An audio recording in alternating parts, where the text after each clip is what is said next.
Today, Pete Lembo was officially introduced as the 28th head coach for the University of Buffalo football team. I got a chance to catch up with him in a one-on-one interview after his inductory press conference. All right, Coach, first I'll just start with, it's probably just been a whirlwind of a week for you, and you've got so much work left to do, I know, but a day like today, does that allow you, just for even a brief moment, kind of take a deep breath, celebrate this with your wife and your family, and look forward to the opportunity you now have here at UB? Well, a little bit of both. You're celebrating at the same time you're drinking out of a fire hose because it really has been a whirlwind, but it's an exciting whirlwind. And I'm very energized about this opportunity, and I'm very excited about everything that's going to go into building the program, just getting things turned around and up and running in the short term, but then putting all the necessary pieces in place for long-term success. One of the question I asked you just about what a Pete Lembo identity looks like on this team, and to your point, I think you had made the joke up on the podium. You're like, it might not be the most flashy answer. I'm paraphrasing a little bit, but in a time where over the last 3 years, this program necessarily hasn't had the success it maybe has hoped for. Does maybe a simple kind of approach to getting back to where this Bulls program normally is that almost make this transition a little bit easier, or is that just more on your style of coaching, or how's I guess the balance with that? It's a little bit of both. I really believe in the fundamentals. I really believe in doing the basic things right.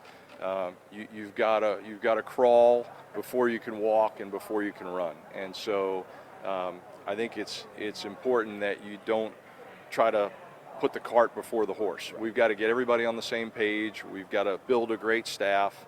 We've got to put a structure and an organization in place for these student athletes to be successful, and that's going to be a day-by-day process.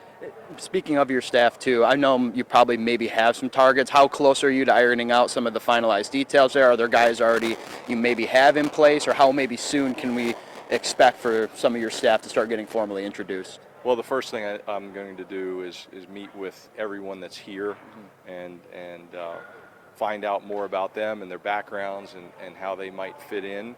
But obviously, after 31 years in this profession, and particularly the last several as an assistant coach, I've got a pretty extensive network of high-quality guys and several that would love to join us here. So you're saying necessarily it's not, and I reference this only because a lot of times, you understand this coming from South Carolina. We just saw it with Kalen DeBoer going to Alabama. It's a lot of times when a new coach comes in, it's a brand new staff, and you're washing out maybe 90 to 95% of the guys who are there. So you're saying too almost that, you believe that there's enough talent in the staff that maybe is still around in Buffalo after Mo left, that you'd be happy after you talk to them, possibly having them join your staff as well?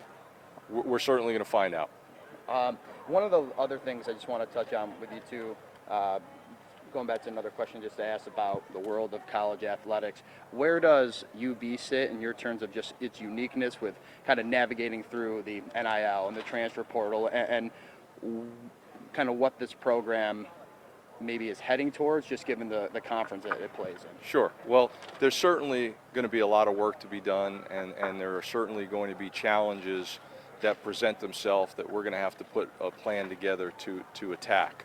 But one of the things that I like about UB is the geographical location relative to the rest of the conference, and being on the eastern edge of the conference allows us in some instances to go and recruit in areas that maybe a lot of the other schools in the league are not recruiting, or where maybe we are a more attractive option for a student athlete than one of the other teams in the league. So we've got to utilize our location with a great city and a great campus and a great academic reputation, but also where we happen to be located on the eastern edge of the Mid-American Conference to our advantage. Yeah, my last thing for you, Coach, thank you for your time. I just, fans are going to want UB football to be back to where it was, years ago, playing in big bowl games, winning 6+ games a year. I know Rome wasn't built in a day, but do you believe this program and direction you want to take it is necessarily at a rock bottom? Do you see that minimal change maybe could help progress it towards the level of where it was once at? It's probably too soon to answer that right now, but I'm very cautiously optimistic because of the people that I have met so far, and their want to.